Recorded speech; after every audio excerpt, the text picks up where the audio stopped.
right? Like for instance, all students taking business ethics. All these students, doesn't matter if you are taking it on full-time, part-time or distance, you should all be treated equally, because the relevant respect is that you are all students taking business ethics. You are all doing the same subject. So all of you should be treated the same, right? Individuals who are dissimilar in relevant respects should be treated dissimilarly in proportion to their dissimilarity. But it is not always clear just what respects people must be equal.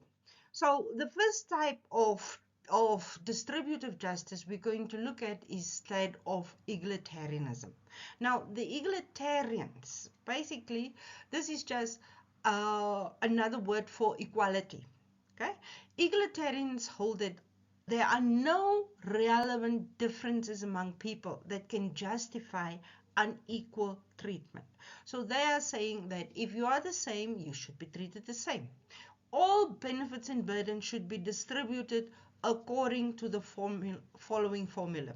Every person should be given exactly equal shares of a society's or a group's benefits and burdens.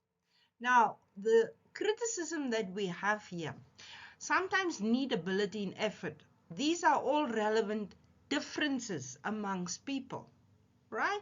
Like for instance, take a family. If we have a family of 4, there's a mother, there's a father, and then there are 2 children.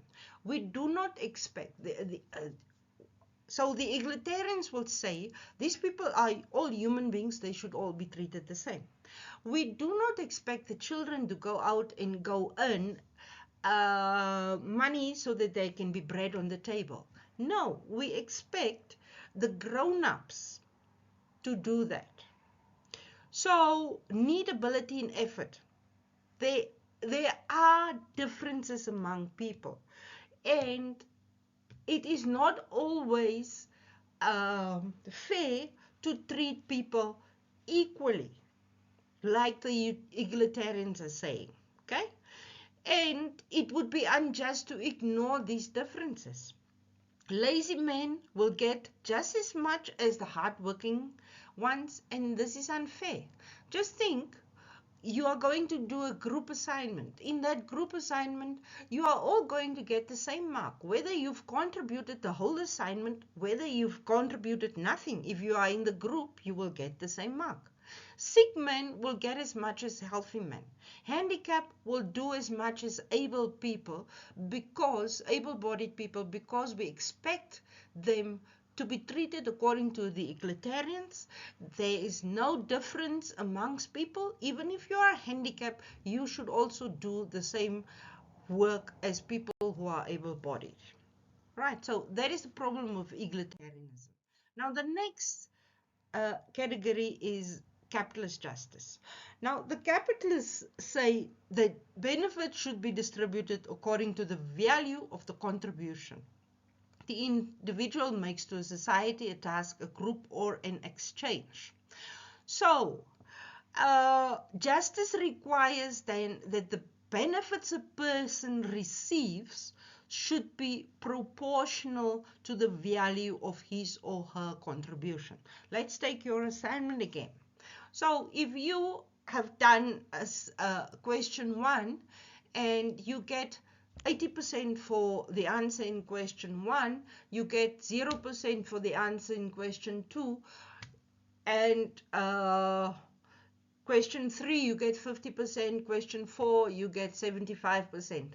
Then basically what we are saying is, or the capitalists are saying, the person who did question 1, they should get 80% in the assignment. The person who did question 2 should get 0, and so forth and so forth. So the value of your contribution, that is how benefits and burdens should be distributed. Now, the next type of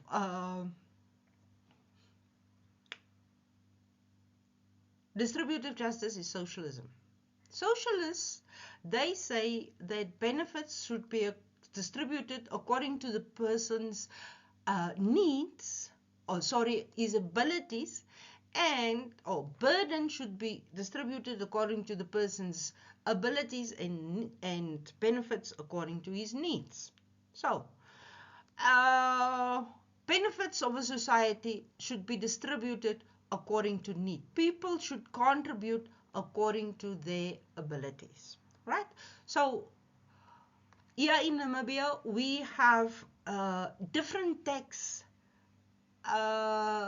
brackets for different types of people. If you earn less, then you pay less tax. If you earn more, then you pay more tax.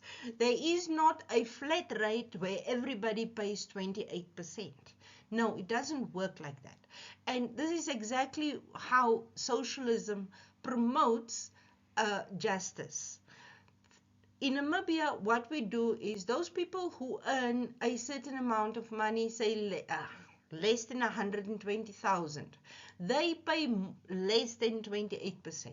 People who earn, say, 1 million Namibian dollars in a year, they pay 28% plus additional taxes.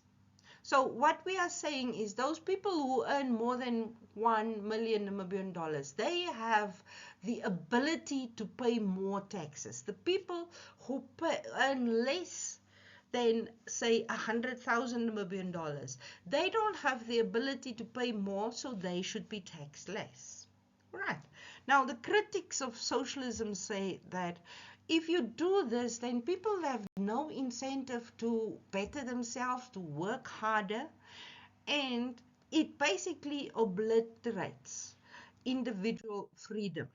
Right. The next category is libertarianism. Now, the libertarians, remember these people who are so advocating freedom. Freedom of speech, freedom of private property, freedom, all those types of freedom of